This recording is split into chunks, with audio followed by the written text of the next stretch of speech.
zdraví vás Timardo. Vítam vás pri ďalšom videu, tentokrát z trochu inej hry. Názov vidíte na obrazovke aj v popise.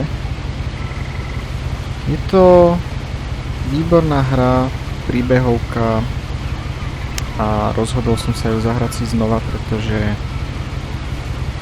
sa mi veľmi páčila, keď som ju hral prvýkrát. A taktiež som sa rozhodol hrať tak trochu ako gameplay, čiže nebudem moc do toho kecať a rozprávať, pretože tá hra vlastne rozpráva príbeh sama o sebe. A už ma to chce pustiť rovno do hry, ale ja sa chcem ešte pozrieť. A neodporúčam ľuďom, ktorí moc nevedia angličtinu, aby pozerali toto video, pretože neplánujem celý ten text nejak prekladať a jeho tu naozaj veľa, aj s titulkami. Je to naozaj veľmi pekná hra.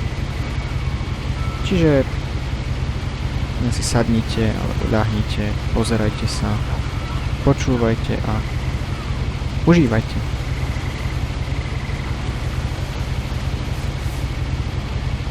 A lot of this isn't going to make sense to you, and I'm sorry about that. I'm just going to start at the beginning, with the house.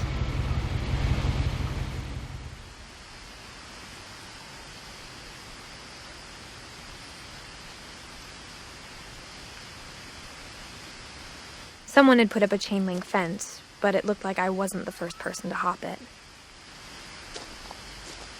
My brother Milton disappeared when I was 4. It was like the house just swallowed him up. Vidíte, že tá hra vypadá veľmi pekne.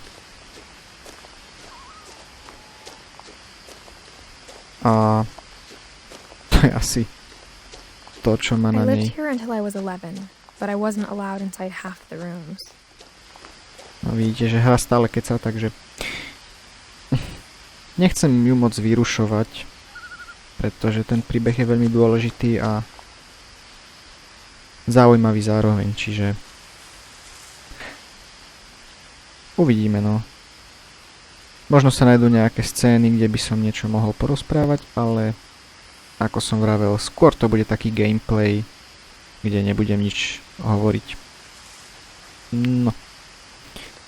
Trošku sa poobzerám a môžeme ísť do domu.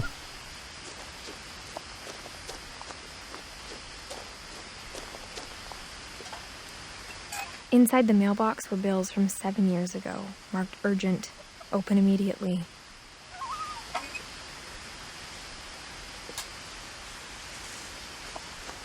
I hadn't been back since my brother Lewis's funeral.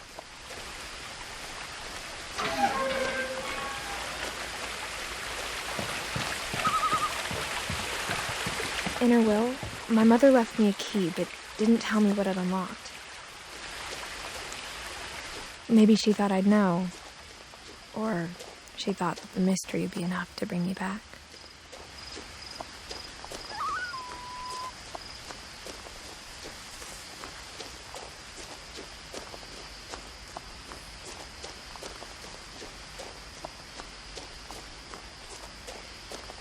No one had driven this way in a long time, but I saw a few hoof prints. Bežať nemôžem, takže...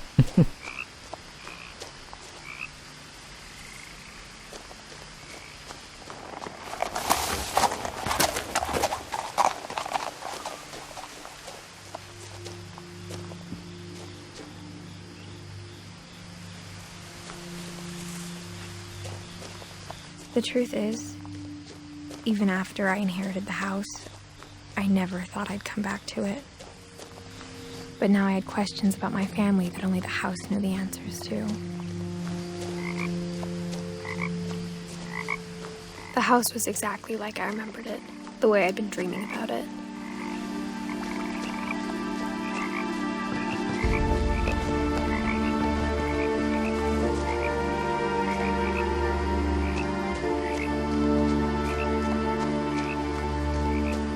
As a child, the house made me uncomfortable in a way I couldn't put into words.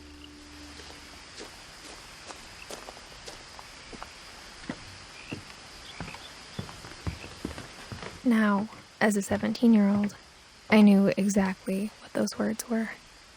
I was afraid of the house.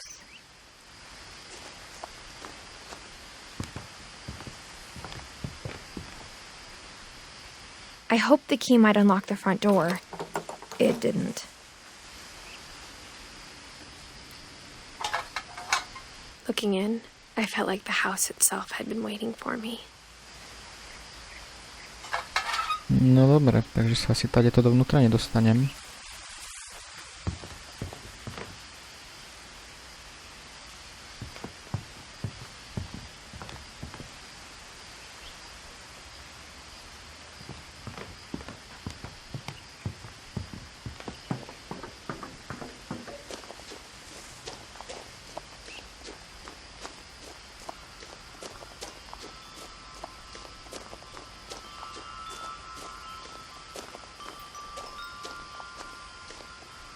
The house felt like it had always been here. Even the swing set was older than my mother.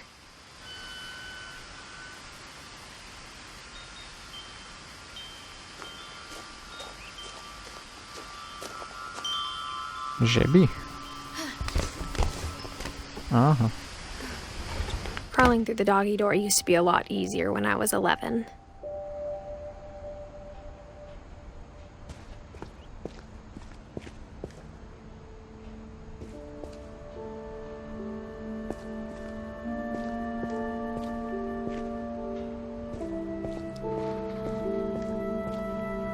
The power had been turned off the night we left. For the first time in years, I felt like I was home.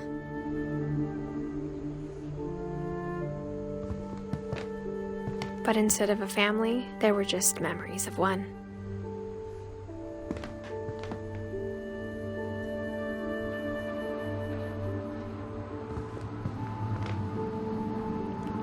Like how only one restaurant would deliver to our house, so we had Chinese a lot.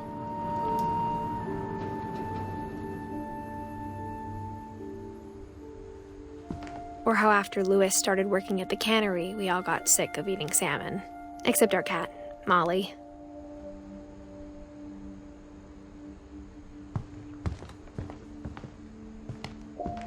Nothing in the house looked abnormal. There was just too much of it. Like a smile with too many teeth.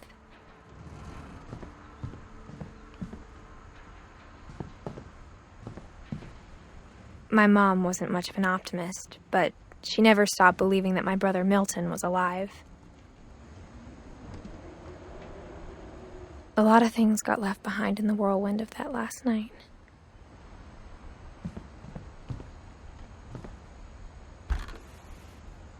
Edie told me once that every Finch who ever lived is buried somewhere in the library.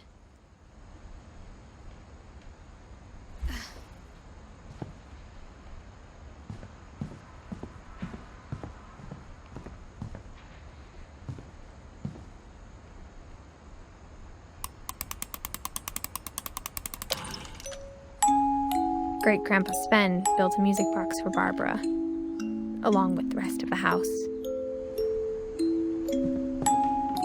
Mom always told me to stay out of the basement, so I wasn't too surprised when the key didn't fit.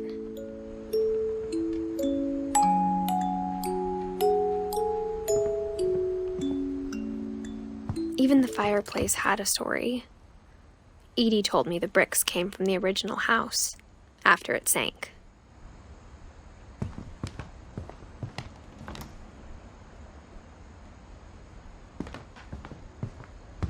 The table was still a wreck from the night we left.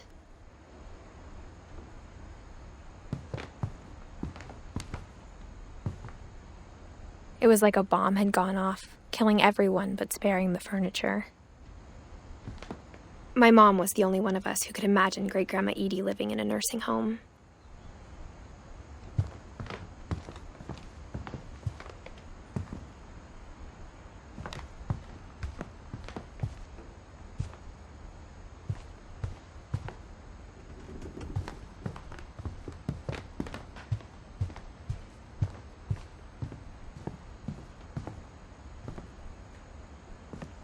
After Milton disappeared, Mom sealed up all the bedrooms.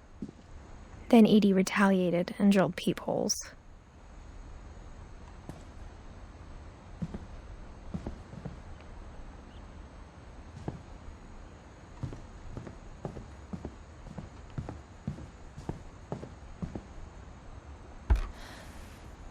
The last time I was in Edith Sr.'s room, I was 10 and she was painting my portrait.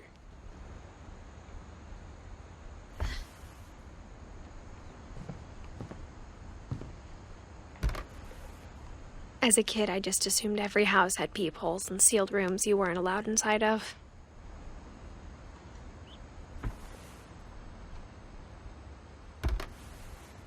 My Grandpa Sam spent 7 years sharing a room with his dead brother, Calvin.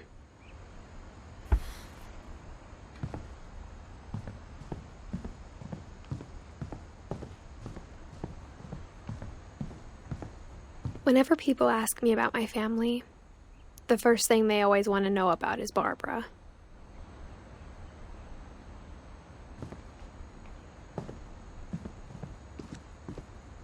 Mom must have locked the third floor stairs on the night we left.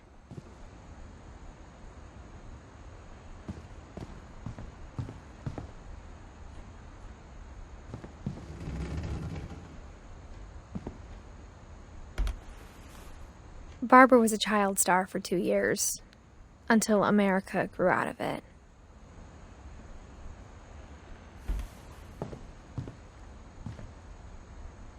Edie's father, Odin, built the original house.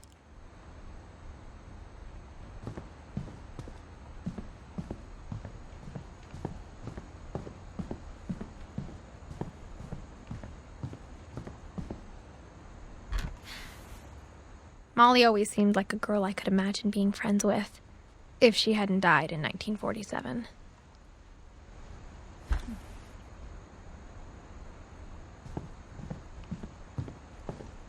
I spent a lot of time playing in Great Uncle Walter's room. I think my mom sometimes regretted not sealing it up.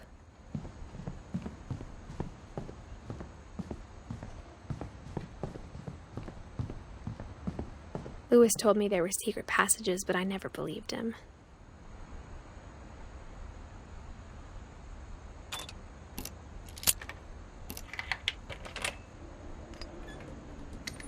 Turns out, my mom was really good at keeping secrets. Now it was time to find out what my mom had been afraid of.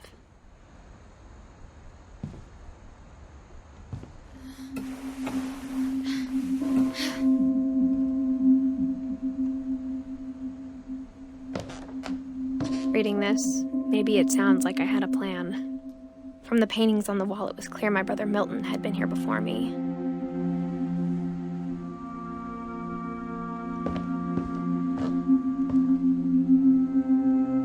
But I had no idea what was behind that door.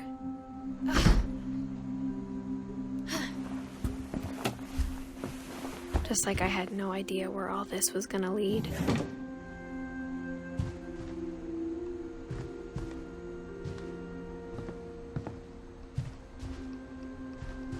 I got the sense Edie had spent a lot of time here, before my mom sealed the doors.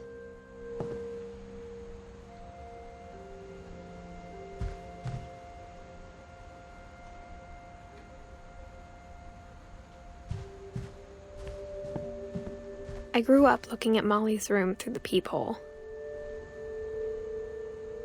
Molly's gerbil had a tiny bedroom with its own even tinier gerbil cage.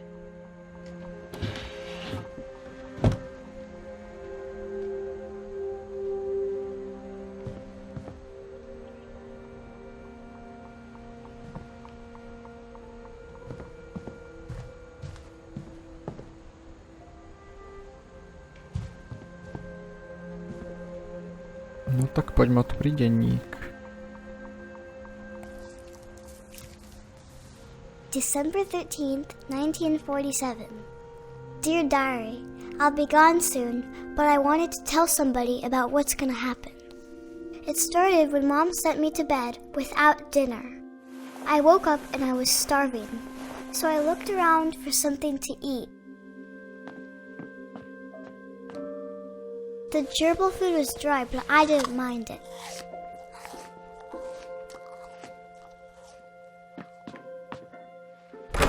Mom, can I come out now? Sweetheart, it's late. Go to sleep.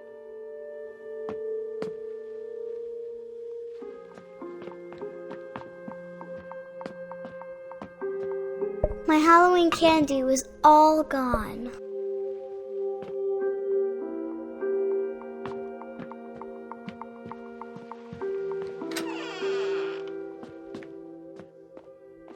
I kept eating and eating.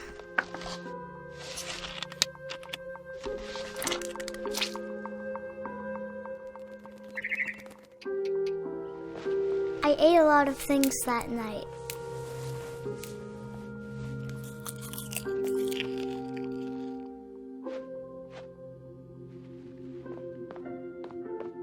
Then I heard chirping outside my window. It was a barn swallow going back to her nest. I reached out for her.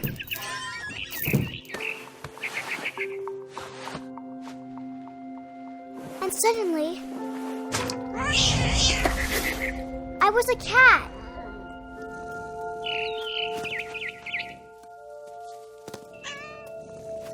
I tried to be quiet, but the bird was really scared.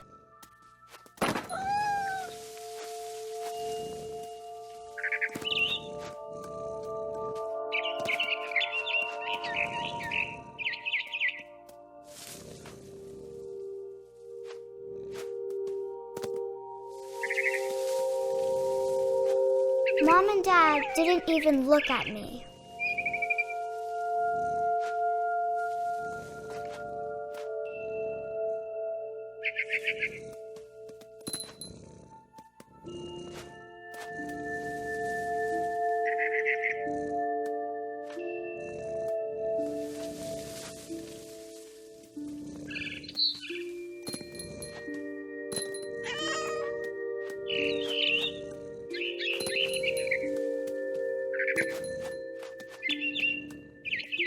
I jumped and I almost got her.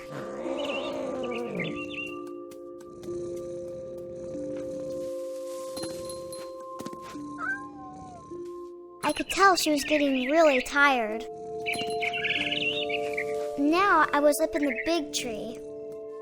I promised Dad I wouldn't climb it anymore. All I cared about was eating that mama bird. I gobbled her up.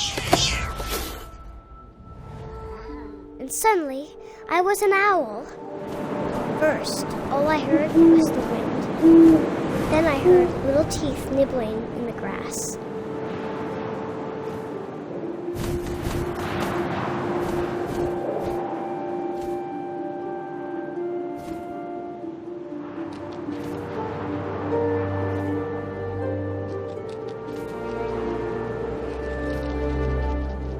Rabbits.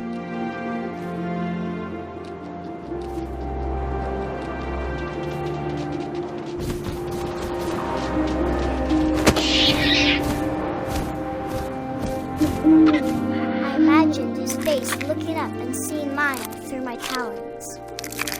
I swallowed him up, and I didn't chew one bit. Then I flew off to find something bigger.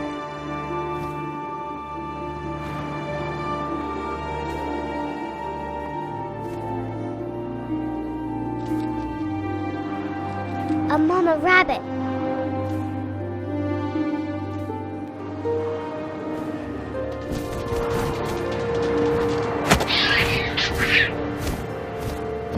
She was almost too big to carry. I started choking, but I couldn't stop eating. And suddenly, I was a shark.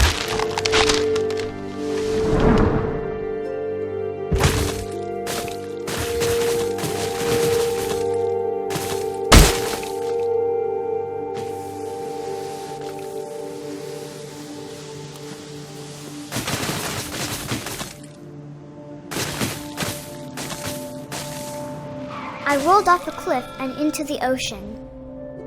Now, I was hungrier than ever.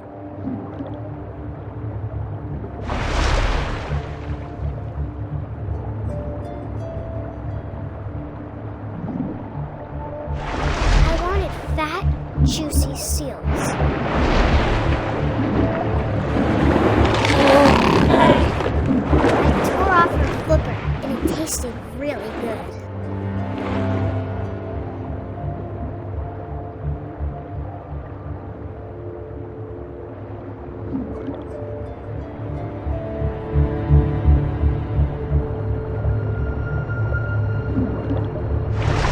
Grabbed on tight.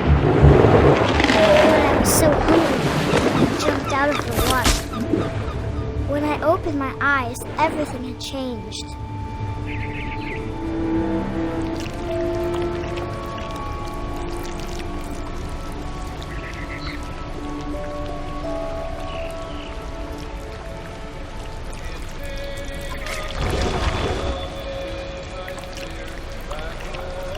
Now I was a monster, and I smelled people everywhere.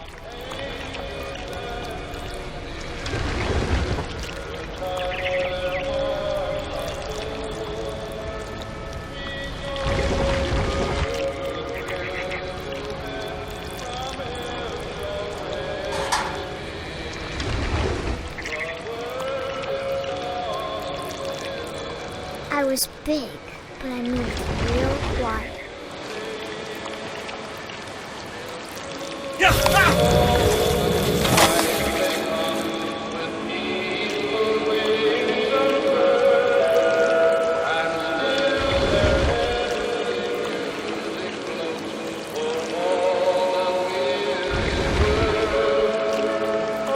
I wanted to stop, but also I didn't.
Passenger, I was still hungry. Across the water, I smelled something new, something I had to have, so I swam towards it.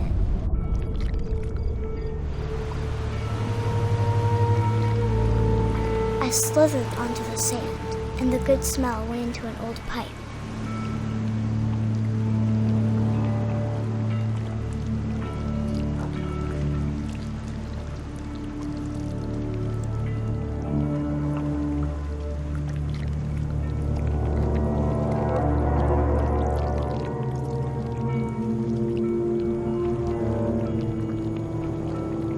I got closer and closer.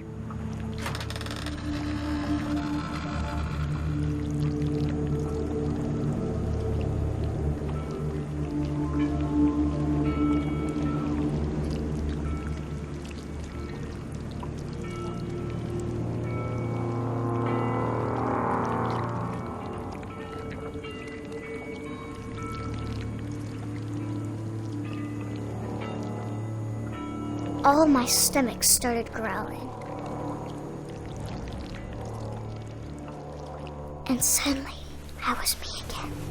I held my breath for a long time, but I couldn't hear anything. I think it's waiting for me to fall asleep. But it's not going to wait much longer. It needs to be, and we both know I will be delicious.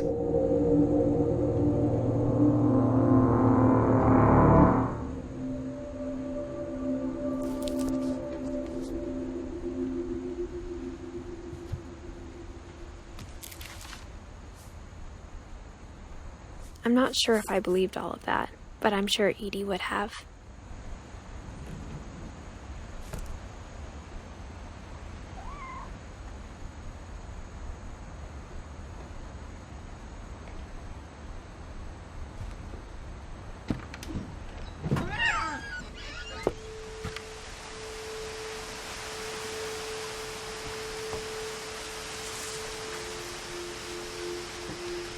This will be obvious later, but my mom never told me any of these stories. Edie would have, but Mom didn't like bringing up the past.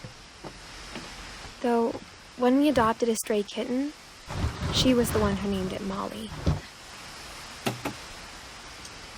I spent a lot of time in Great-Grandma Edie's room. We got along, and it was a good place to hide from my mom.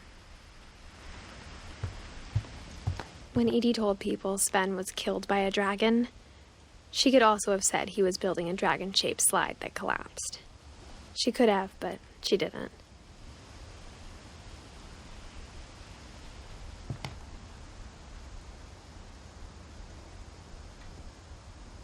Even in her 90s, sometimes Edie seemed a lot younger than my mother.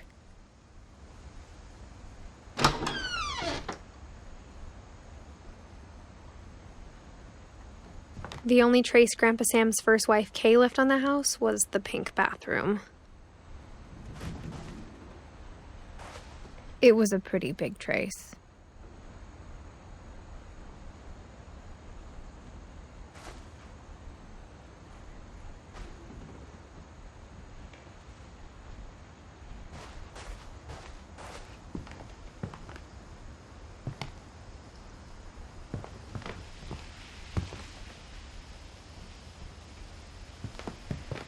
One summer, they evacuated the island, but Edie refused to go. For a few weeks, she was a celebrity.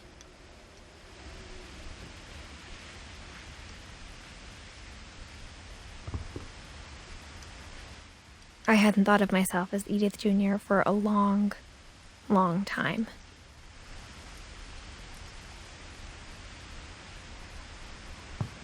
Edie gave a big interview about a mole man living under the Finch house. My mom was furious.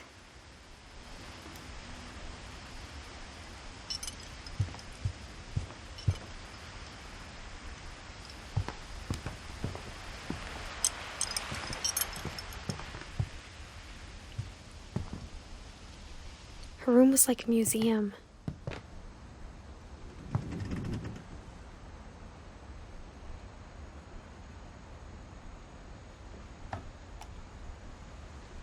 For 500 years, the Finches have been famous throughout Norway for their fortune and misfortune. Odin Finch buries the latest victims of the family curse, his wife Ingeborg and their newborn son, Johan.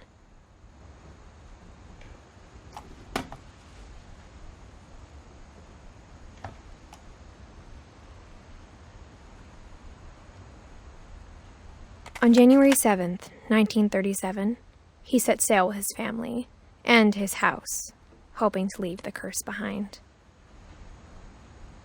But 40-foot waves off the coast of Washington send the house and Odin to the bottom of the sea.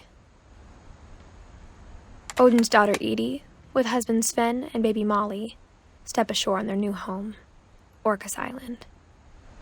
Odin Finch is the first to be buried in the new family cemetery. His daughter Edie is already dreaming of a new Finch house.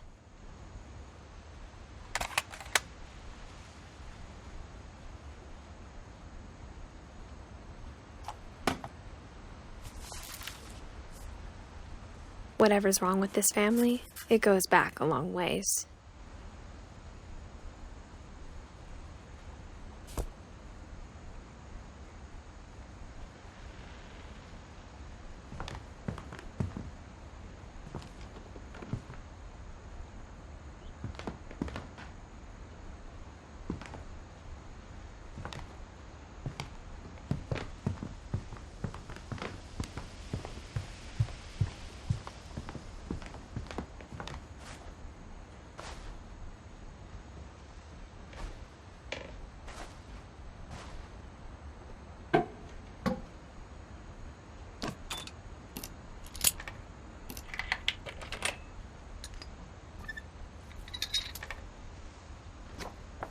There's a secret in this bathroom. It's in the last place you would look. It isn't in the cupboard. It's hidden in this book.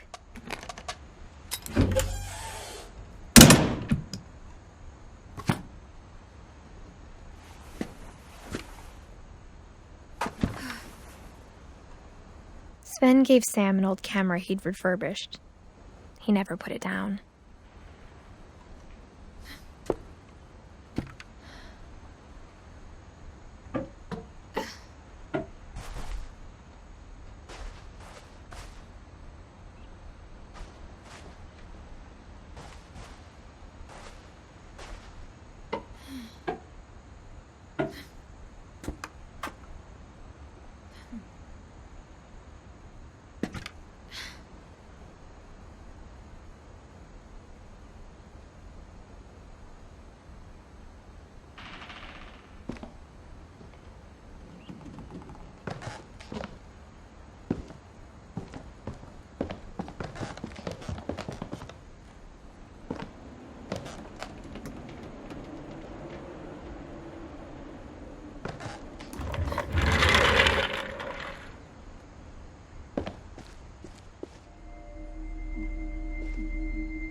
I knew Grandpa Sam had a twin.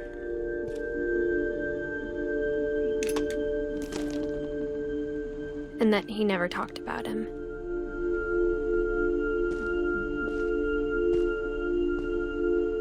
I guess my grandpa didn't like history any more than my mom did.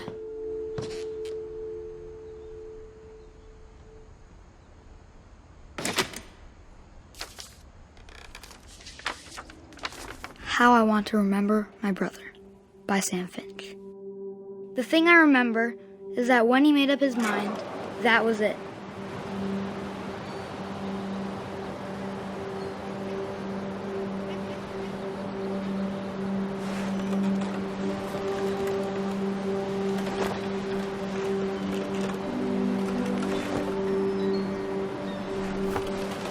My brother said he'd die before he ate another mushroom. And he did. At Barbara's funeral, we swore he'd never be afraid again. And he wasn't. I think Calvin always wanted to fly.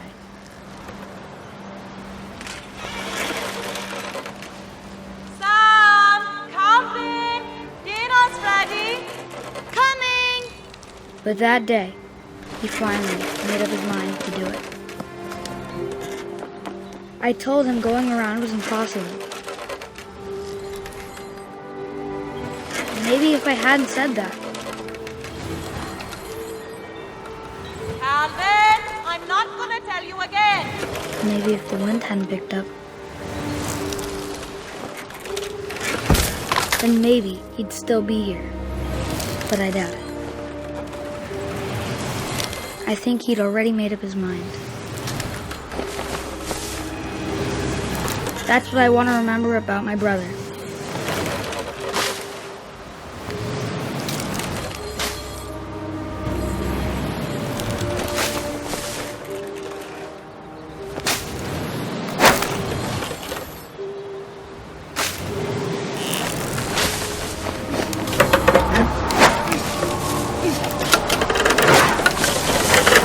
The day he made up his mind to fly. And he did.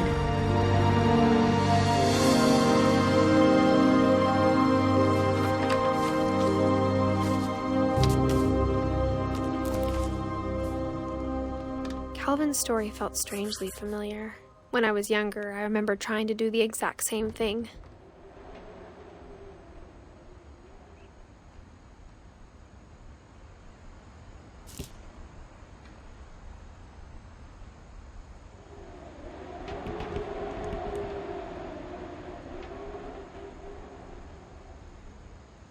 After the funeral, Edie roped off Calvin's half of the room.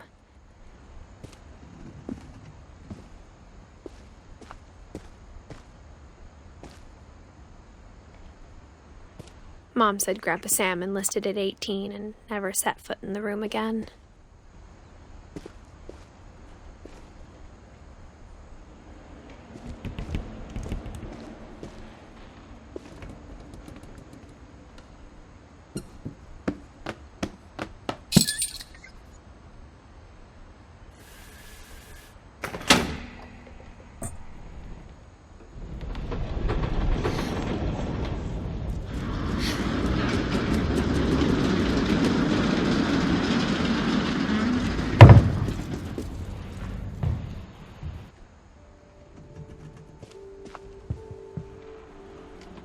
The passages were a pretty tight fit. They'd obviously been built for smaller hands and bellies.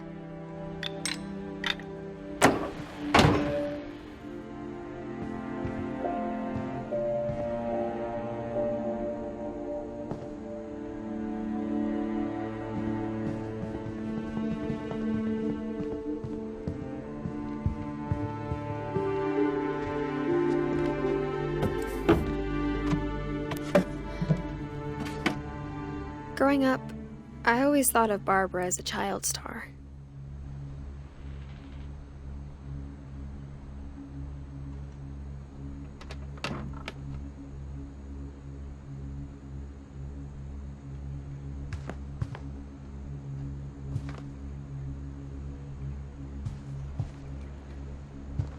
I never thought about how hard it must have been for her afterwards.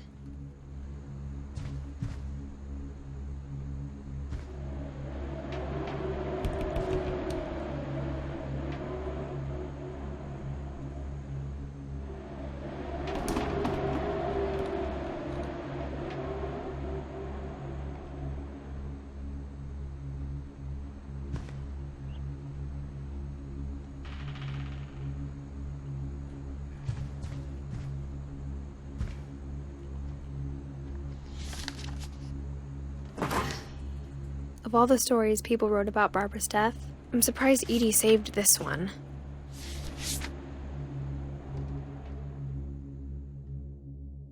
Old Jack here with another ghastly tale inspired by America's most unfortunate family.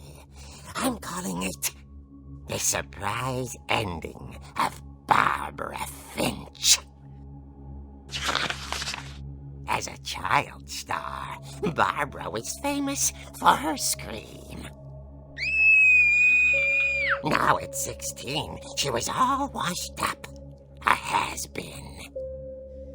But in a lucky break, she'd been asked to perform her signature scream at a local convention for monster movie fans. It was just the boost her career needed. Unfortunately, her scream hadn't aged well. Getting better. I think you just need the right motivation. Her biggest fan and current boyfriend, Rick, was about to demonstrate when...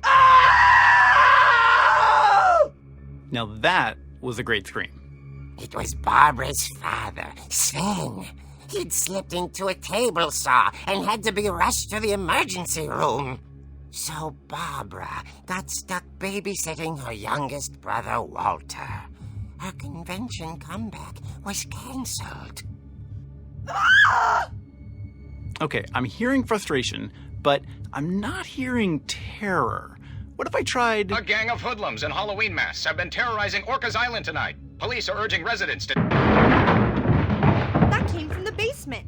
You're right! Also, I loved your delivery on that. Why is your basement door locked?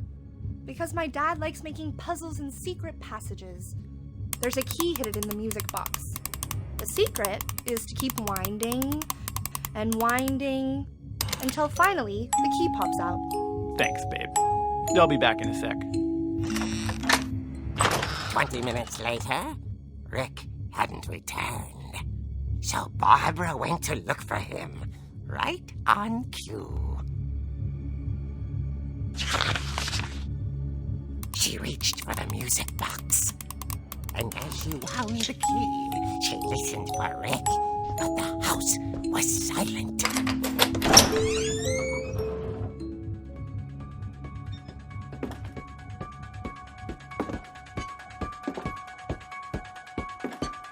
She found Rick's crutch and imagined the worst.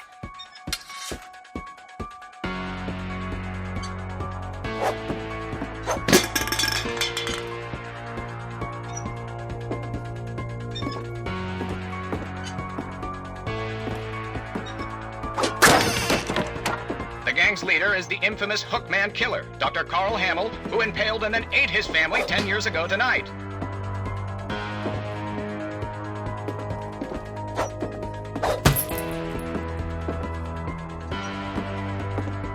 The old fridge rattled and grew still.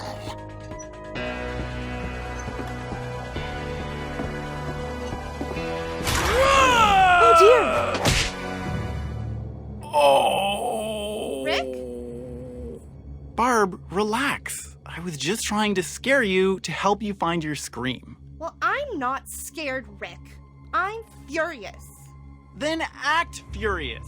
All I'm getting from you now is that you're hurt and confused and She threw him out, but she kept a little something to remember him by. Barb, have you seen my other crutch? And she was still holding it when she fell asleep watching the late picture show. Hours later... Barbara! Walter, what's going on up there? Ah! Okay, I'm coming up, but if this is a trick, you're dead, Walter.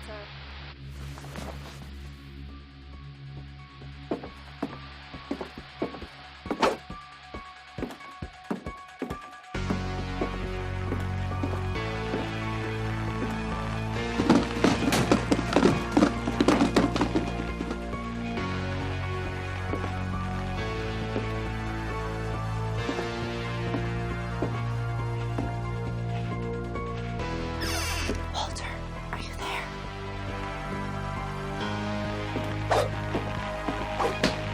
Walter had vanished, but his bedside radio was still on. Orcas Island police describe the man as 6 feet tall, with a steel hook for a hand. Residents are urged to lock all doors and windows and notify the police of any suspicious activity. Barbara turned, saw the hookman, and was speechless. He was quite smashing.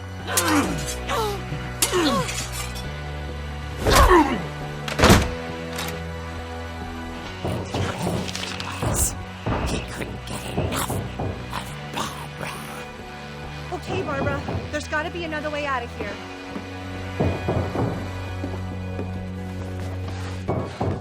Not. She played her part beautifully.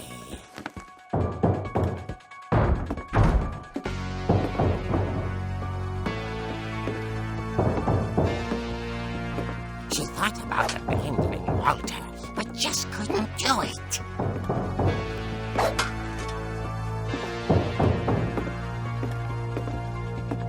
Molly's door hadn't been opened in years. The hinges groaned.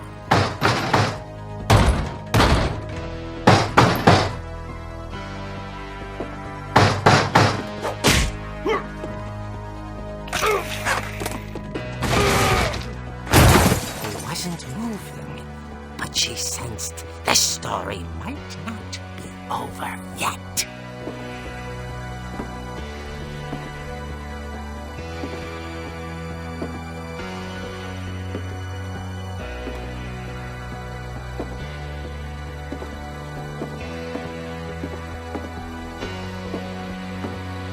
The hookman had vanished. She listened for his breathing, but all she heard was...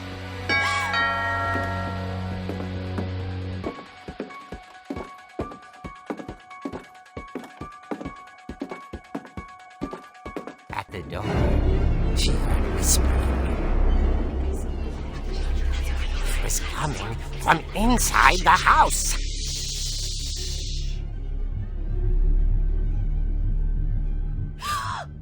dear.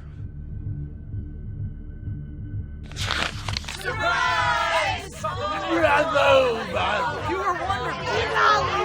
monsters had come to surprise her. For Barbara, it was a dream come true. Then she saw what kind of monsters they were, and she realized what was about to happen. She was going to be famous. And with her final breath, Barbara Finch gave the performance of her life.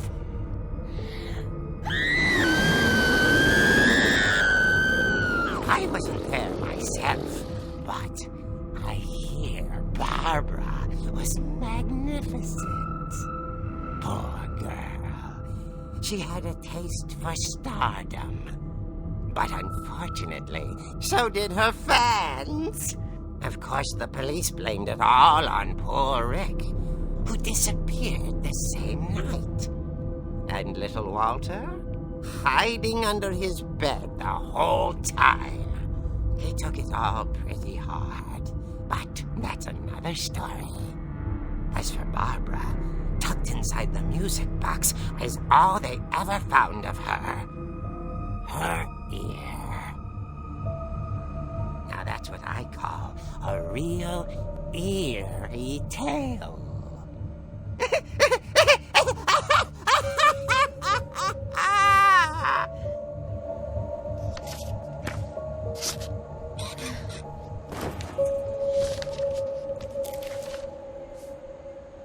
Edie told me all Barbara wanted was to be remembered, as absurd as that comic was. Maybe what Edie saw was a happy ending.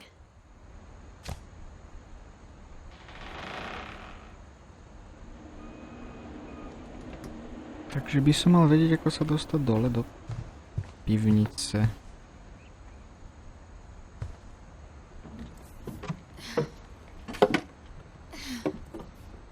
I guess now I know why Mom didn't like me playing with the music box.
Mom said the basement was off limits, unless I wanted another tetanus shot.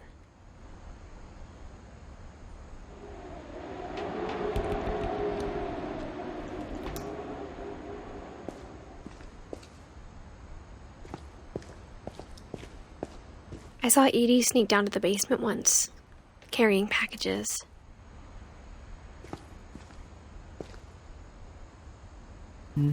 Nič nevidím.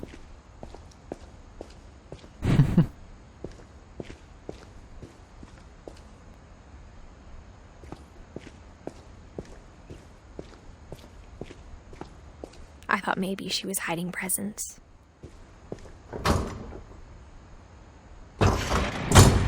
It turned out she was hiding a lot more than that.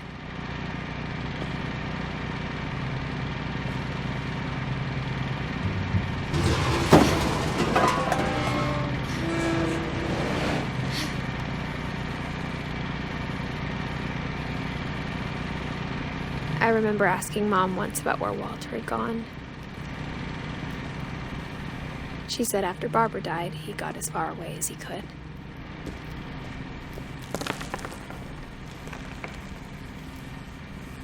If there's a pattern in all these stories,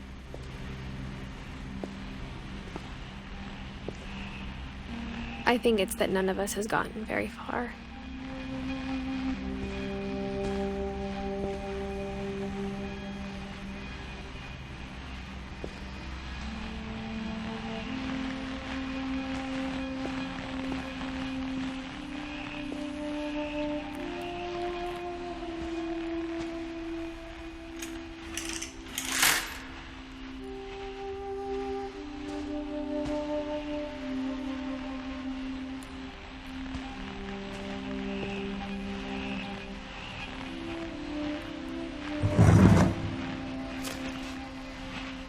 Goodbye, everyone.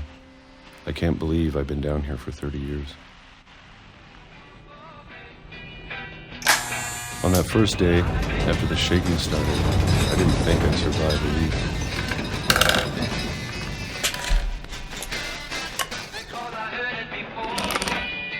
But after a few days, I settled into a routine. That's what kept me sane. Having a schedule, living for today. I always expected to be dead tomorrow. But if you wait long enough, you get used to anything.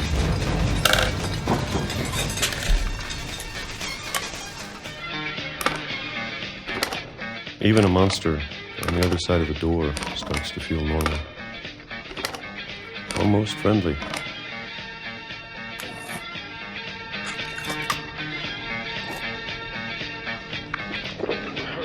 And then one day, everything just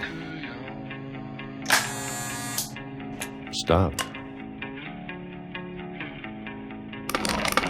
Whatever that thing was, it was gone. Maybe it got tired of waiting. Or maybe I just got tired of being afraid.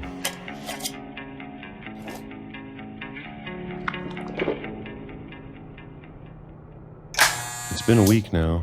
The longest in 30 years. I'm done waiting. I have to leave while I still can.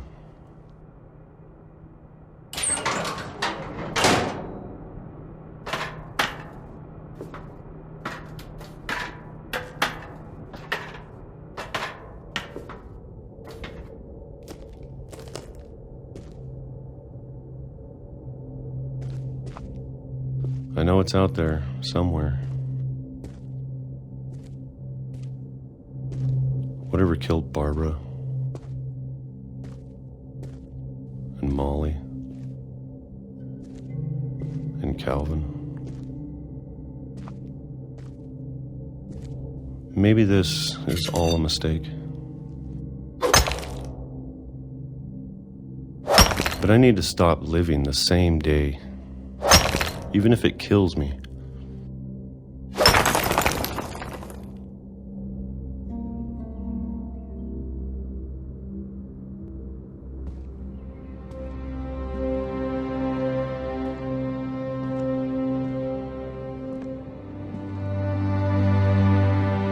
Whatever's out there, I want you to know I'm ready for it.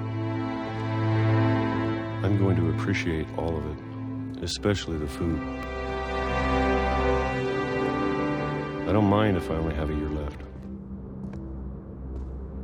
Or a month. Or a single week. I'd be happy with one more day. I can already imagine the sun on my face.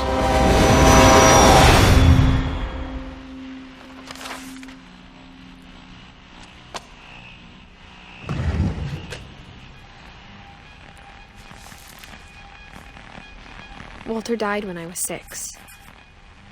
I can't believe my mom never told me he was down here.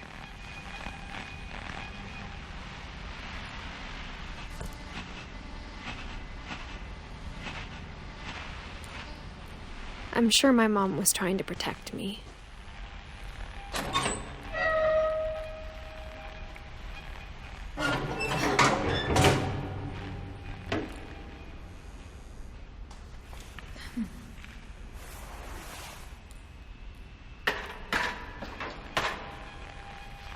Maybe she was afraid I'd end up like Walter.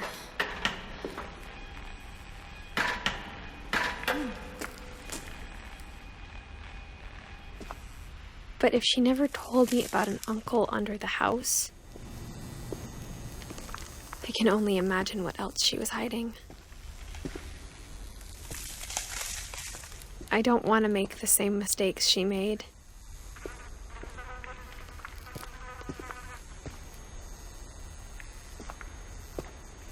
Trying to bury something that's still alive.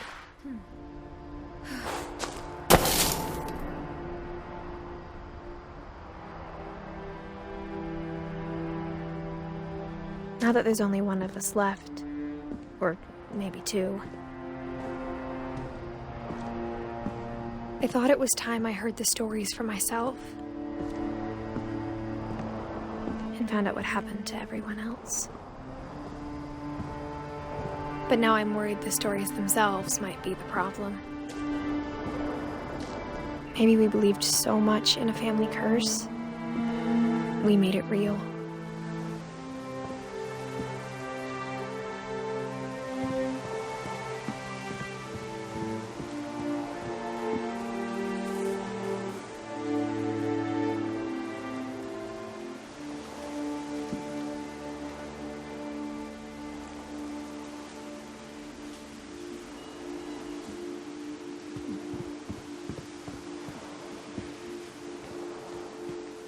I don't know if I should even be writing this.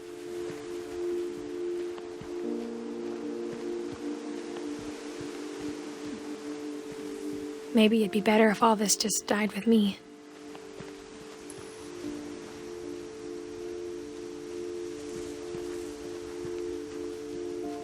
But I thought you should know about your family.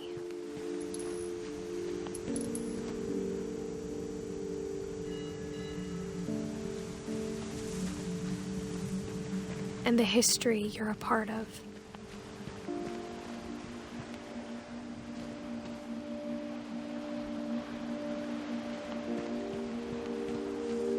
Though to be honest, I feel as lost as you probably do right now.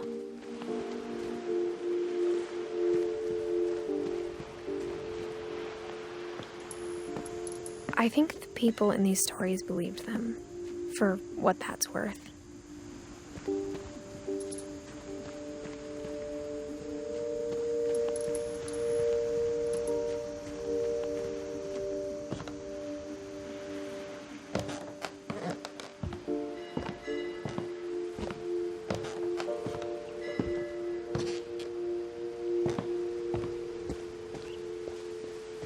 And when you look at the house, that history of imagination and stubbornness and madness, any of it seems possible.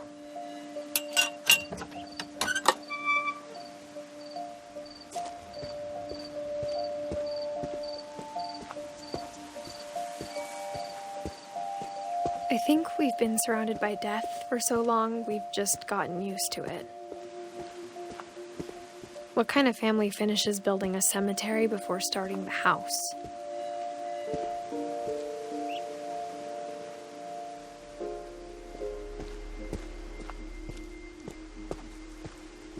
It's embarrassing for me to admit this, but the pet cemetery made me more uncomfortable than the human one. 3 of the gerbils are mine, and 2 had been my fault.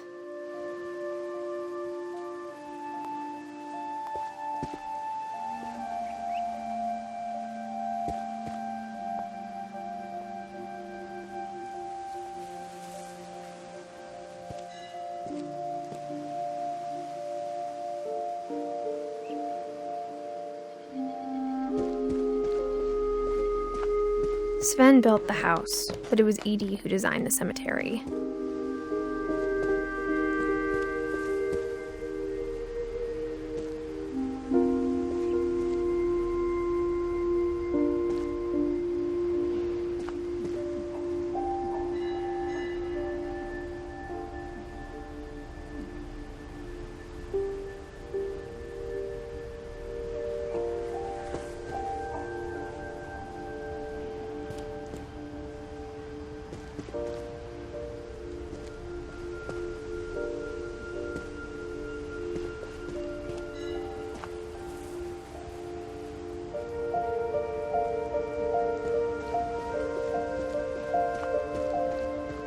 I'm sure Odin's monument had been Edie's idea.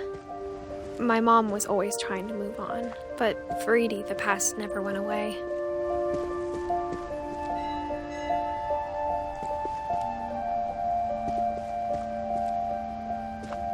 She could see it poking out of the water at low tide.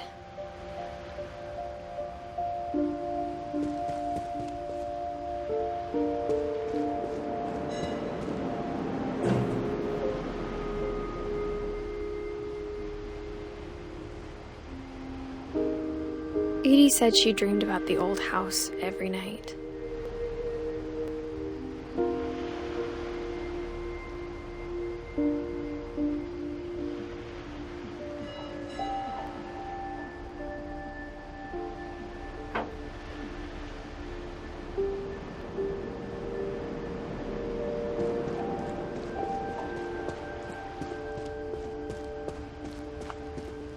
Edie's side was always easier for me to understand.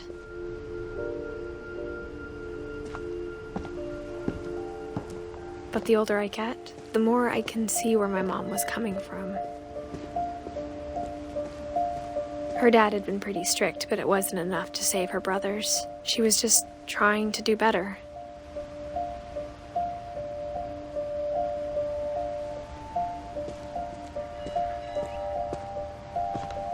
She lost 2 of her brothers, just like I did. I get why she tried so hard to protect us.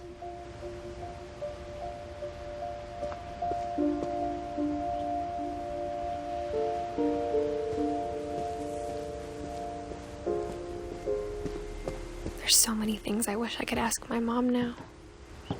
Part of me thinks this is what she wanted all along. For me to come back someday and find everything out for myself.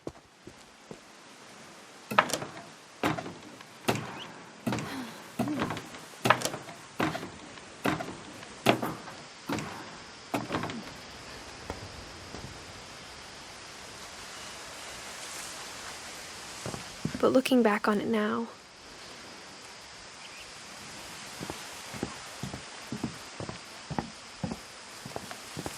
if she told me there was going to be so much climbing, I never would have come when I was 22 weeks pregnant.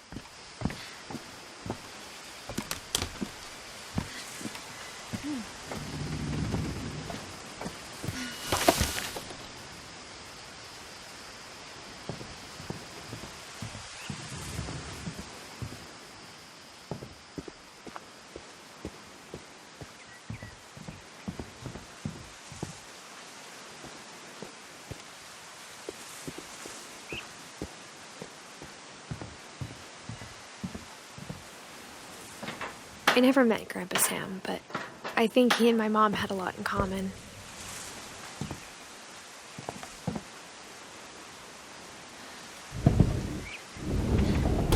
They were both pretty intense. Sam spent his life shooting photos, but Mom said he got nervous being in front of the camera. I guess we're all afraid of something.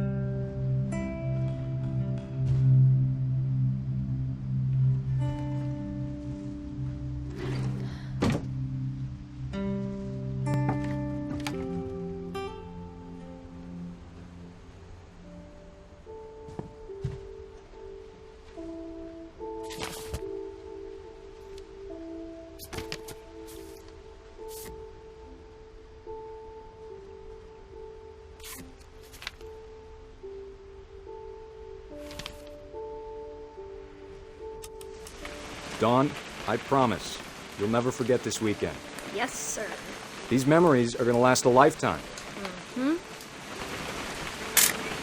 Perfect. Am I gonna have to shoot anything? It's gonna rain the whole weekend, isn't it? I will never forget this weekend, Dad. That's the spirit. Smile, Dawn. Okay, got it. I'm gonna take some pictures, okay? Just be careful. That camera's older than you are. Hey! That's a keeper. Definitely should not have drunk all that coffee. I'm just saying, I'm not always gonna be here, Dawn. You'll need to remember this stuff, if you want to survive. I'll be fine, Dad. You know who else thought he was gonna be fine? Some guy who died. Dawn, I'm being serious. I know, Dad. You're always serious. Doesn't being out here make you want to chill out? Well, to tell you the truth, I haven't been out here in 20 years.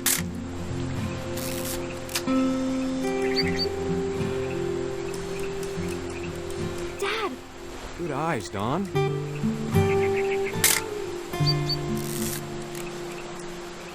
Before you take the shot, let me get a picture of you.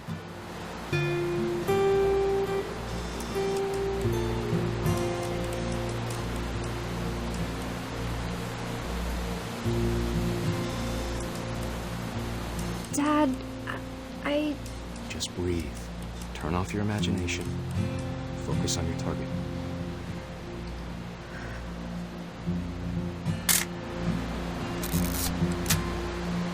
Let me get behind you. Do I have to do this? Dawn, you don't have to do anything. But if you want to survive, you'll need to be strong.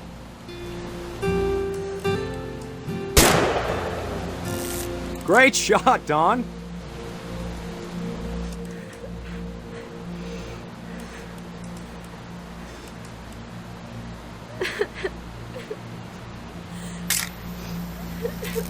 I'm proud of you, Dawn. Always remember that, okay?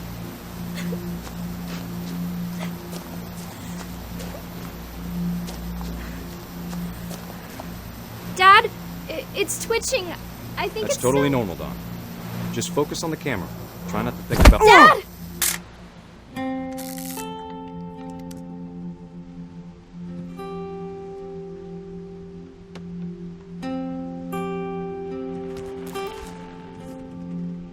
Of all these stories, that's the one I wish most that my mom had told me.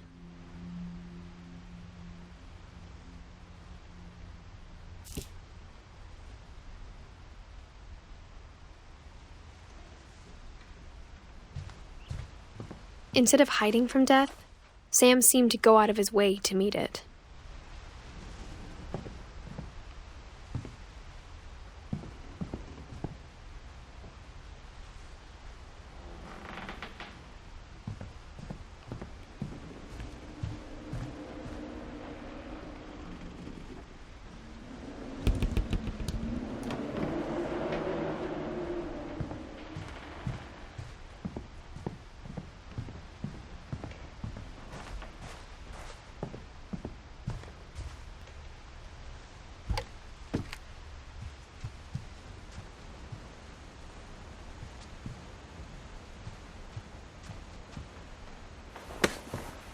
After Sam died, my mom and Edie got really close. They'd both lost a lot.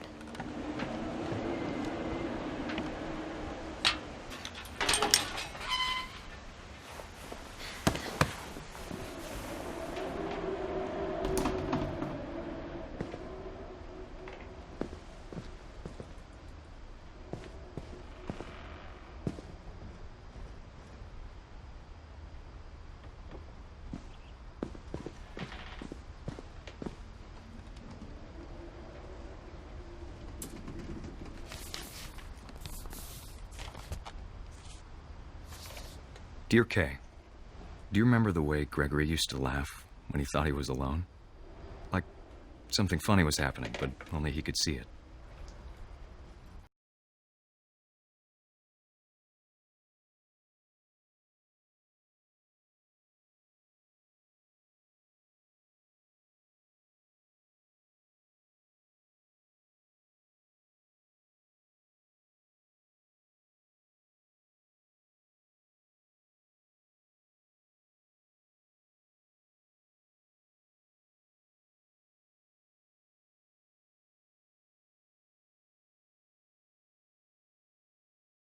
Send over Gregory. It's time to... Hold on, sweetie. Hello? Sam, I told you I don't want to talk right now. I wonder what he saw. What his world was like.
Sorry about that, Gregory. I know you did everything you could. Maybe if I hadn't called that night. Damn it. Hold on, I don't want Gregory to hear this. I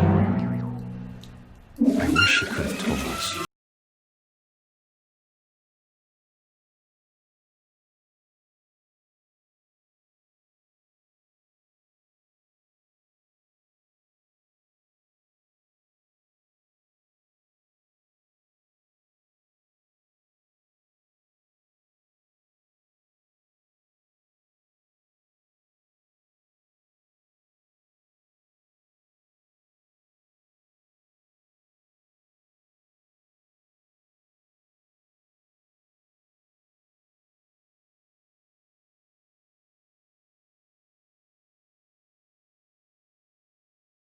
I'm sure he's happy. And he'd want you to be happy too. Good luck, Kay. Love, Sam.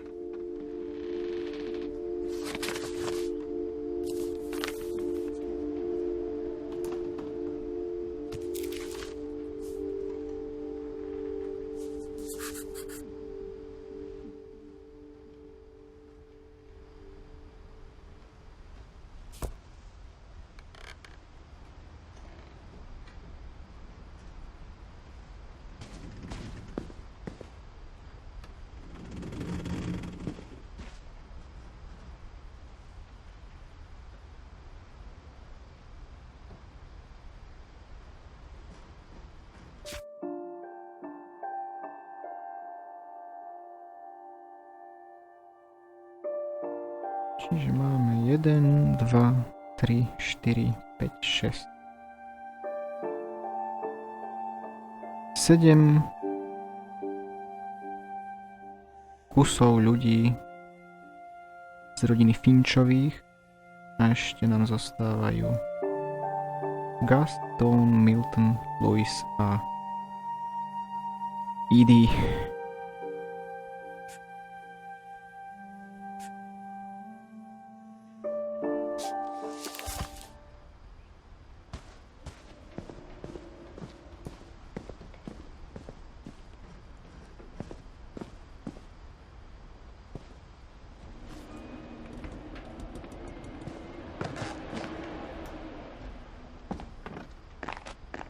My mom moved up to the loft after her brothers died. At the time, it was as far away as she could get.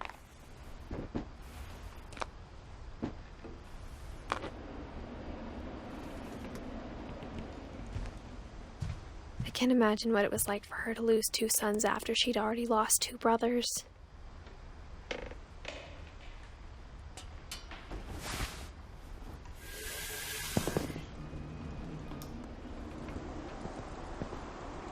I can't imagine my mom ever writing poetry, and yet...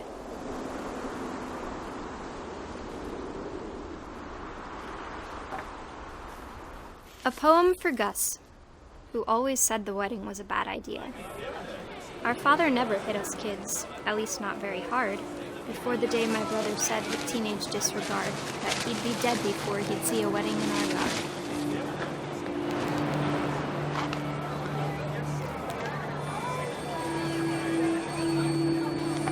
My father made him come, of course, but Gus stood far apart, just flew his kite and bottled up the storm inside his heart.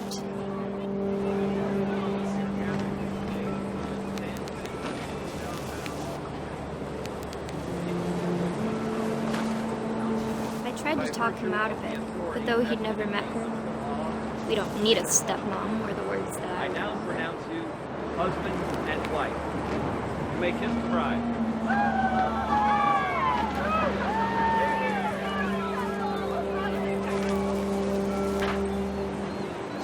When the time for photos came, Dad ordered him to come here. But Gus declined, and as a sign held up his middle finger.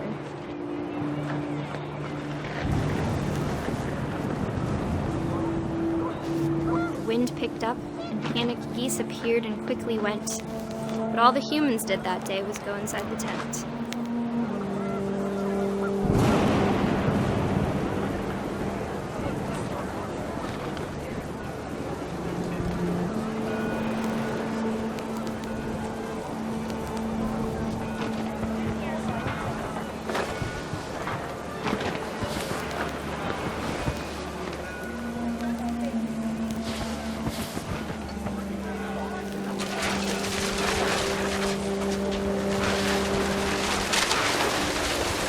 Rain came down in buckets then, but no one seemed afraid that nature might destroy the tent our dad had crudely made.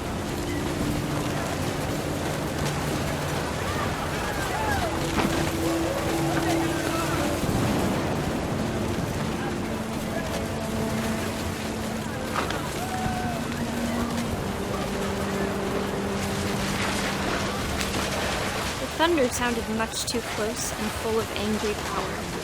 But all my father said to this was, "Make the music louder."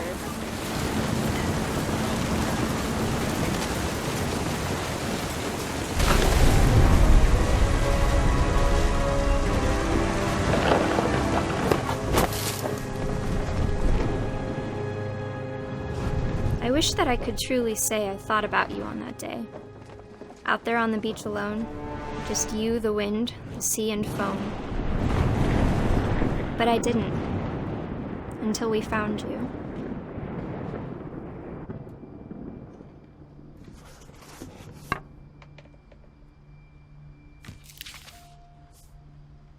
She never talked about him, but Mom told me once if I was a boy, they were going to name me Gus.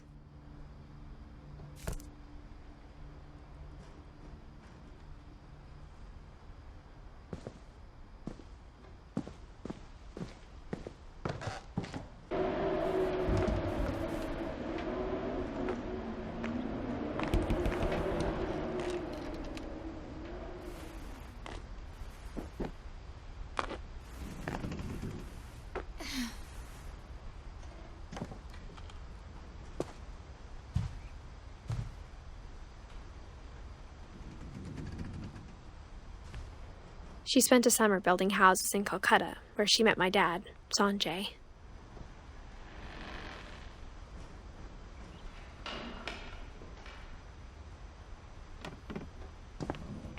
My mom moved to India a week after graduation and got a job teaching English. Louis was born a year later.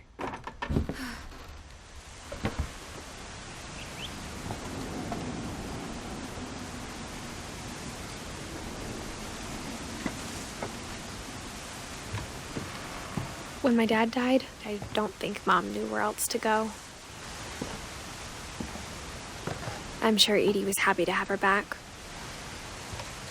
And to see kids in the house again.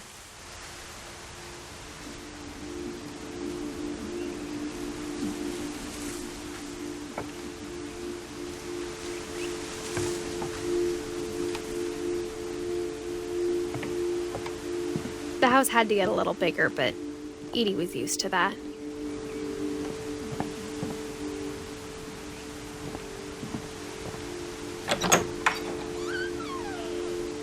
And for a while, things were good. Almost normal.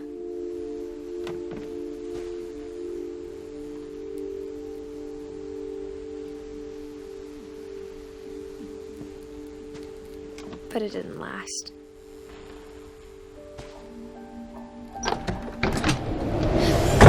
The beginning of the end was Milton's 10th birthday, when Edie gave him a castle.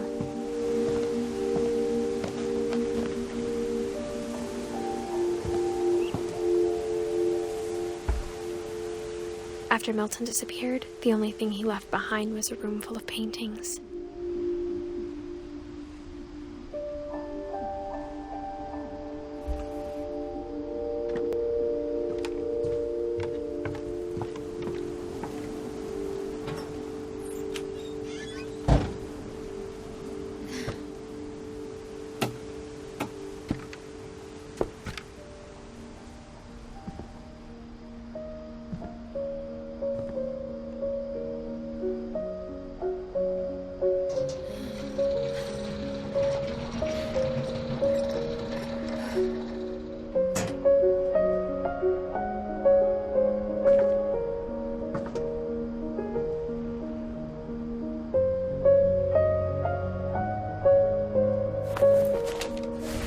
Milton Finch in The Magic Paintbrush.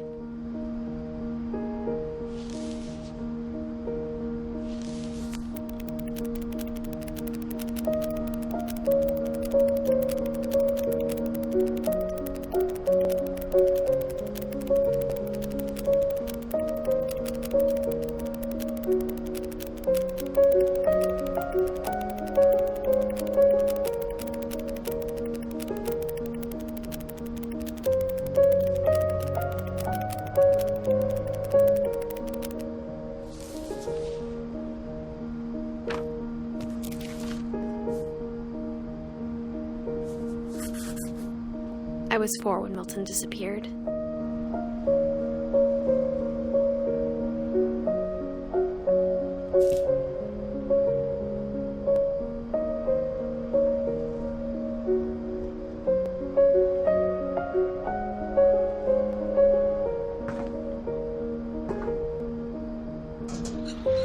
Mom spent months searching for my brother. Then she sealed the doors.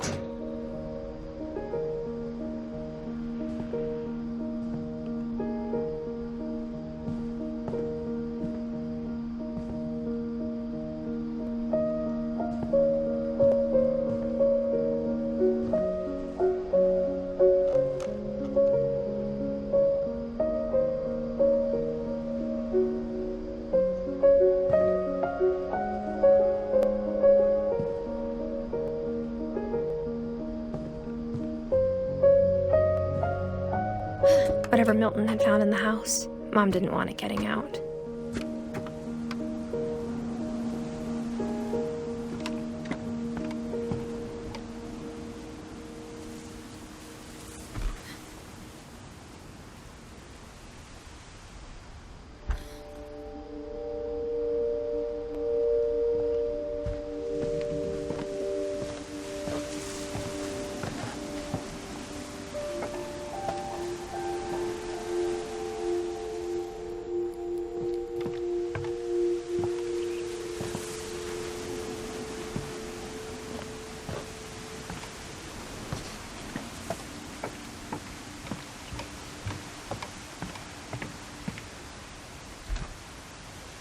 Everyone always told me to stay out of Lewis's room, except Lewis.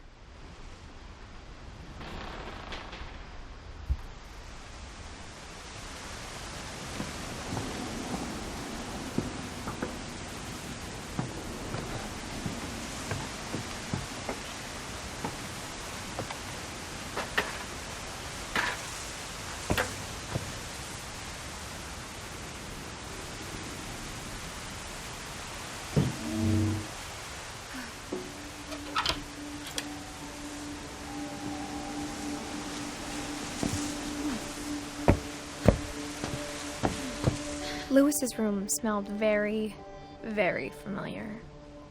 That part of him lived on.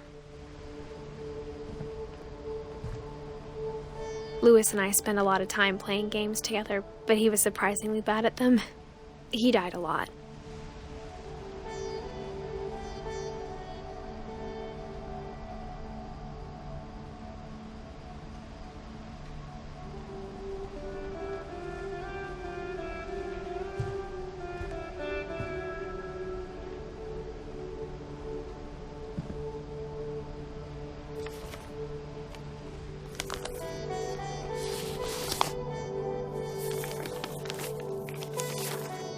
Dear Mrs. Finch, as Lewis's psychiatrist, I can understand your desire for an explanation.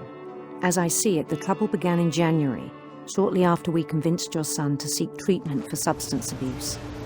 Newly sober, I believe Lewis first noticed the monotony of his daily life.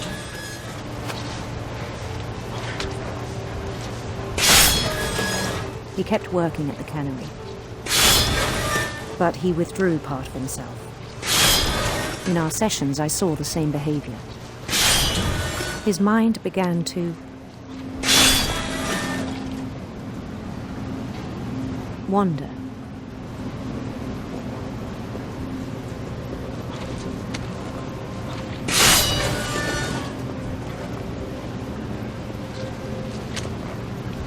I asked him to describe it. He said he started small, imagining a labyrinth.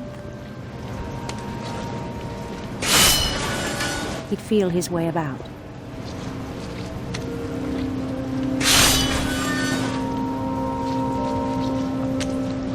Then something moved.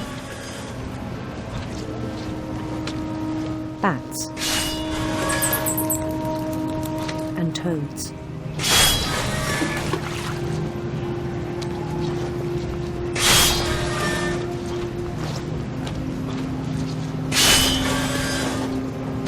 Things that have not names.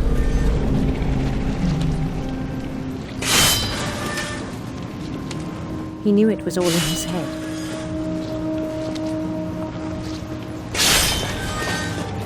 But he took it very seriously. I had hoped he'd find himself.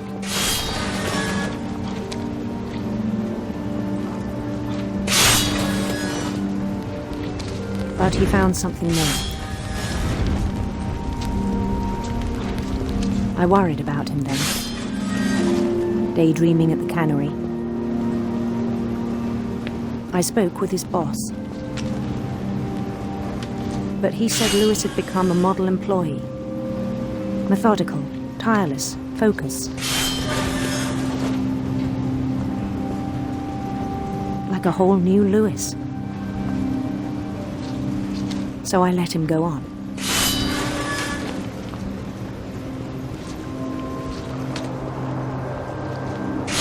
I even encouraged him. It seemed very promising at first.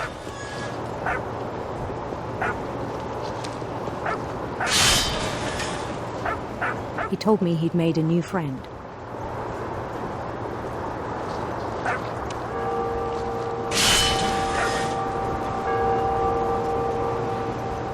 On the edge of a city he named Lewis Topia.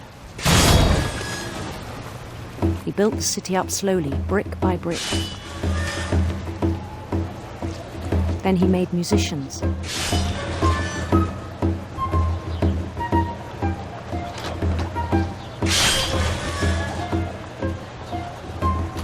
And songs for them to play.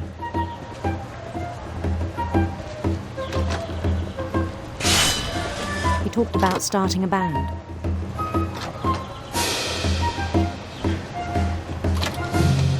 And he was always humming something. Every day his imagination grew stronger.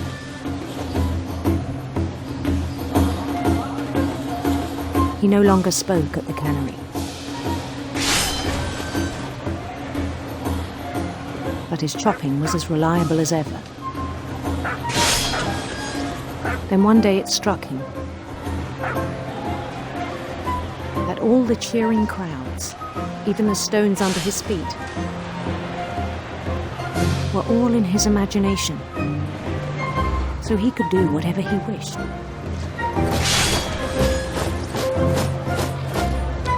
He held an election for mayor, and he won.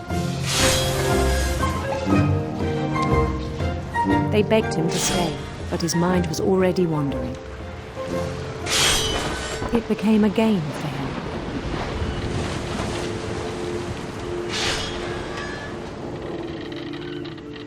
He'd conquer a city, then immediately push on.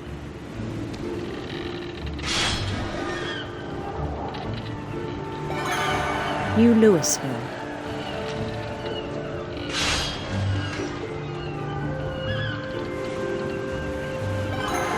St. Louis. He started drifting away from our reality.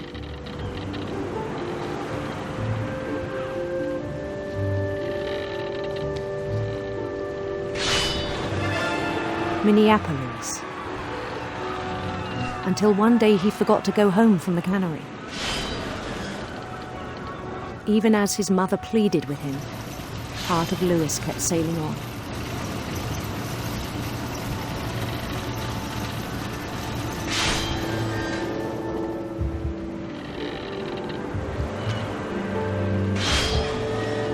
In Lewisburg, he heard rumors of a handsome queen.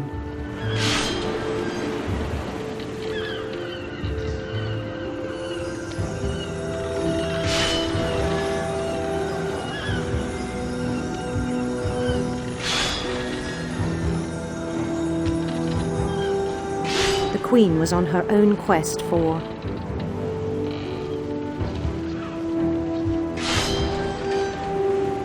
sinister serpents.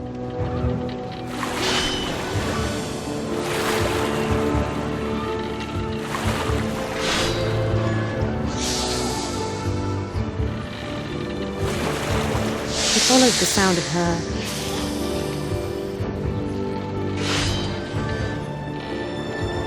silver harp.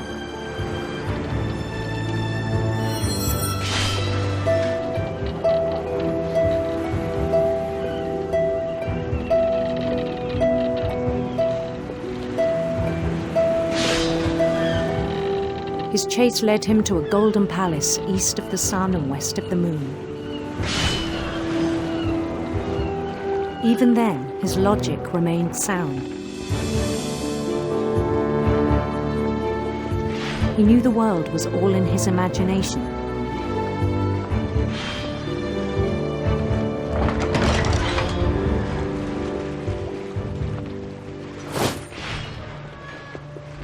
But he was so proud of having created it. In his own eyes, he'd become something greater than a king.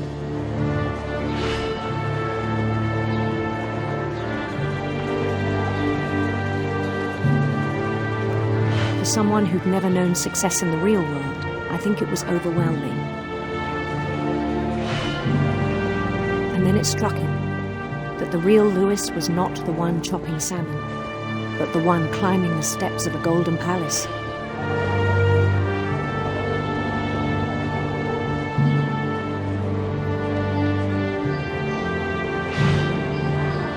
My imagination is as real as my body, he told me. It was hard to argue with him.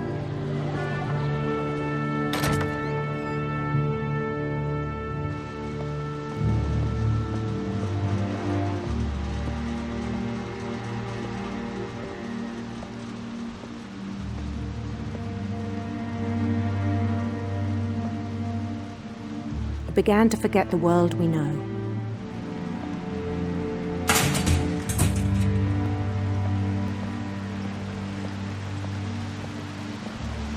I think it pained him to remember Lewis, the cannery worker.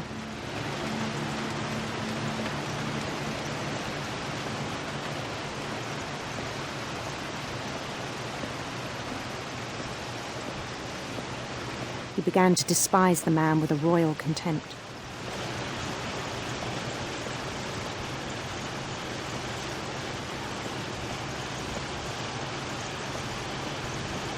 I still thought I could save him.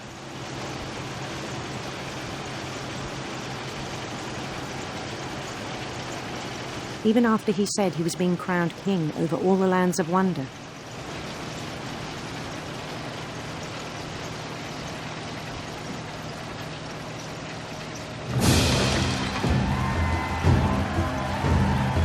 The palace would be packed with his companions.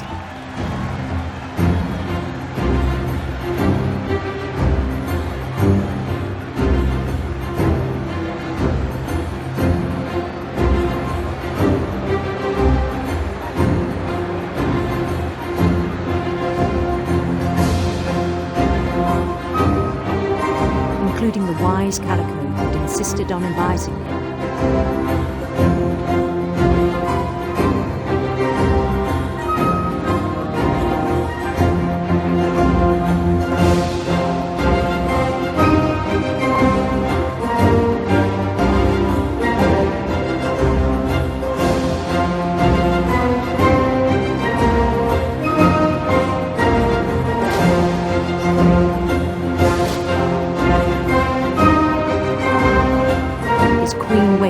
Holding his crown.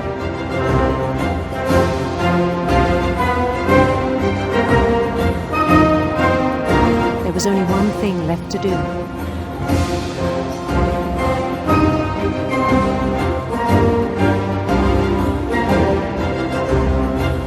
Bend down his head.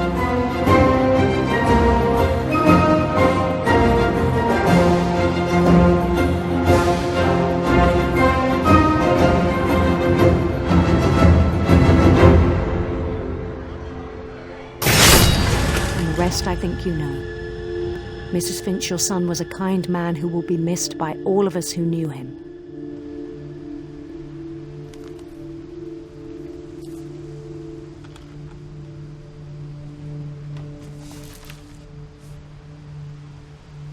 My brother was really cool. I wish you could have met him.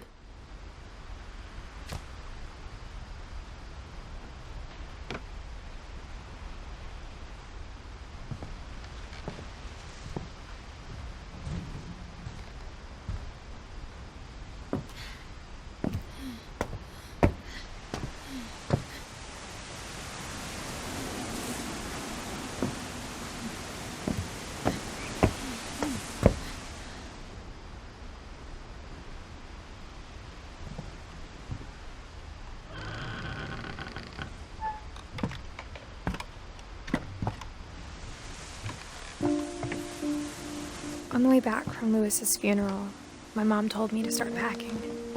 She waited until the day before we left to tell Edie. I'm not sure if she wanted to make it easier or harder.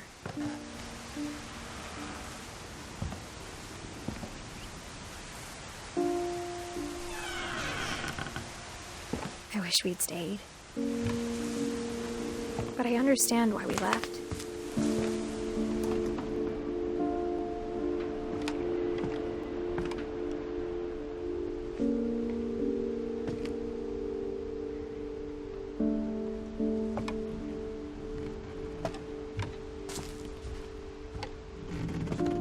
My mom ended up leaving everything behind.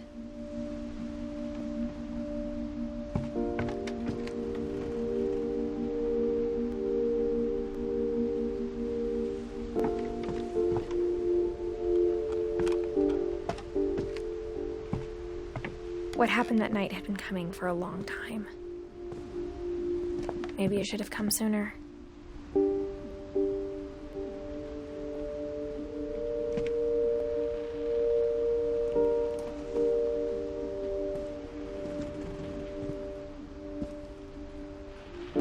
But it had to end one way or another. All that's left now is to tell you about that last night.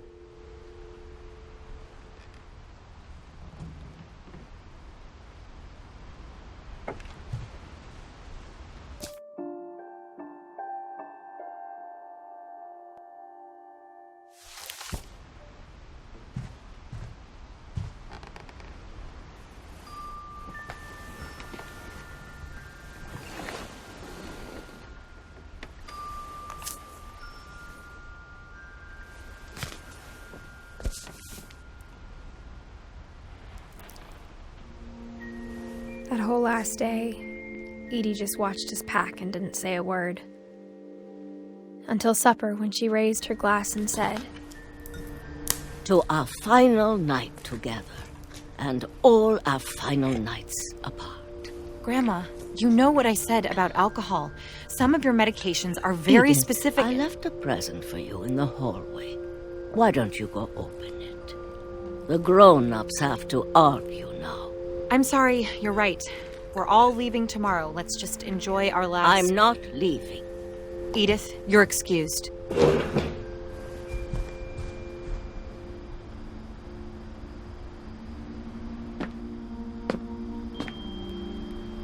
The power had been shut off that morning, but Edie always had plenty of candles. When my mom sealed the library, I don't think she knew about the other entrance. Or that Edie had a key to it.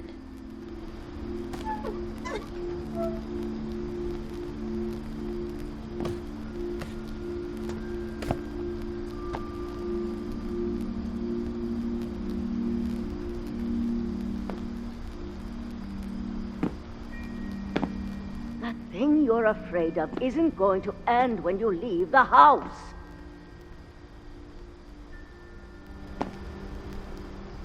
Edith has a right to know these stories. My children are dead because of your stories. I think it's best if Edith and I leave tonight.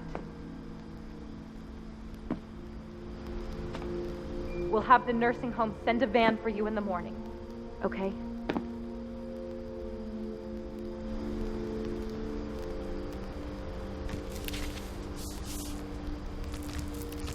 Dear Edith, there's so many stories I wish I could tell you, but there's only time for one.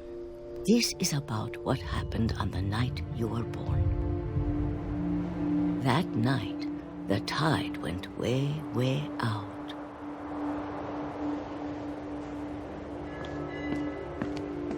It was the first and last time I ever saw the old house aground. There'd been an earthquake out in the middle of the ocean. They called it the lowest tide in 1,000 years. God, it smelled awful. You know, I've seen that house every day of my life.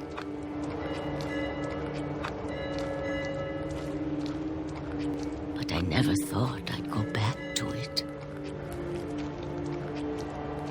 When the fog rolled in, I lost my way.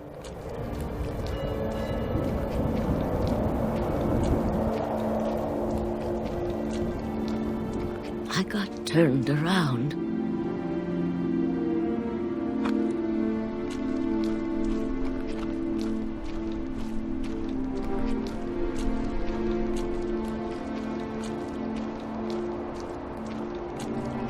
For a while, I wandered.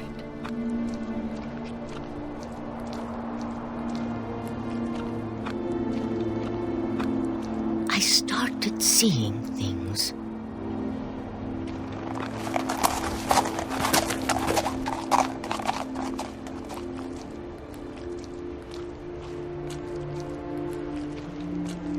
Things I'd forgotten had ever existed.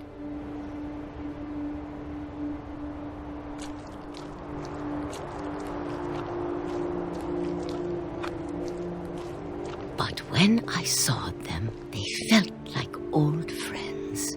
That night, a lot of things came back to me. Or maybe I came back to them.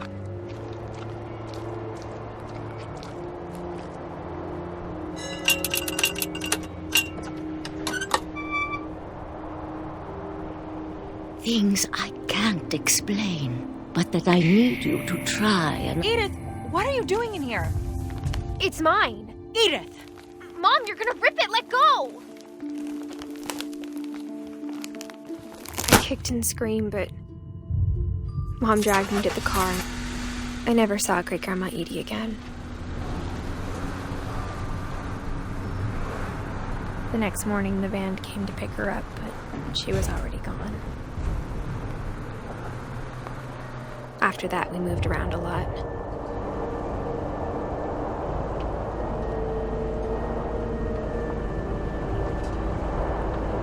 We both tried to make the best of it.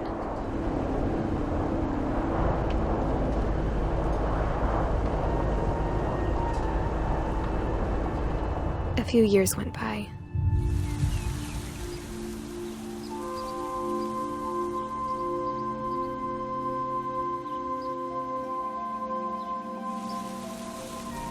My mom didn't like to talk about it.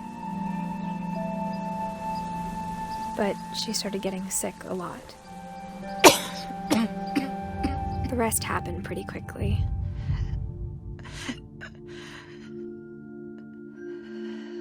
She got better for a while, and then she didn't. And then I was alone. The last Finch left alive.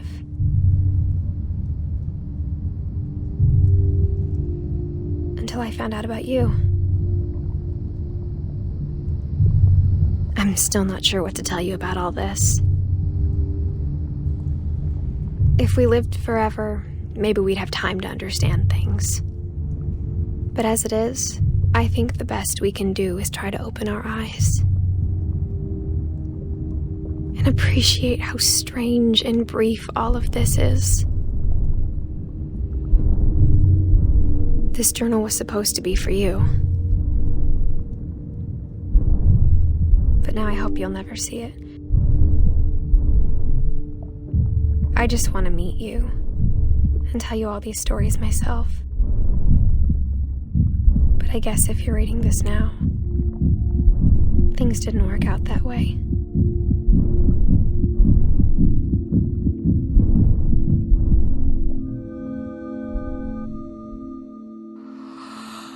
This is where your story begins. I'm sorry I won't be there to see it. It's a lot to ask, but I don't want you to be sad that I'm gone. I want you to be amazed that any of us ever had a chance to be here at all. Good luck.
Každopádne je to nádherný príbeh, nádherná hra. Aj po vizuálnej stránke, aj po všetkých ostatných. Ja som si to teda určite užil. Aj druhýkrát, po asi roku a pol, čo som ju hral úplne prvýkrát. Tedy to bolo na zhruba 3,5 hodiny. A mám taký pocit, že som ich videl všetky tie príbehy. Takže skúsim ich ešte pohľadať nejako a nejako ich do toho videa vložím. Uvidím ešte.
Keby tak bolo viacej hier ako táto.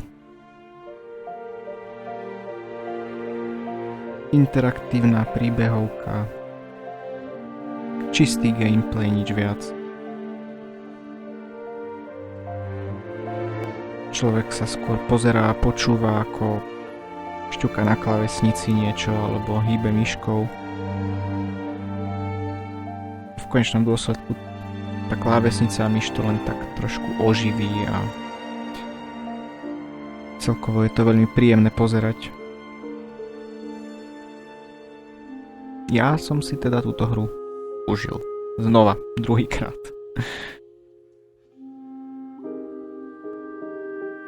A som celkom spokojný. Tak sa teda s vami lúčim. Nemám hodinky ani stopky, neviem aké dlhé to bolo, ale myslím, že to dám do jedného videa, uvidím. Každopádne, majte sa dobre, no. Bye.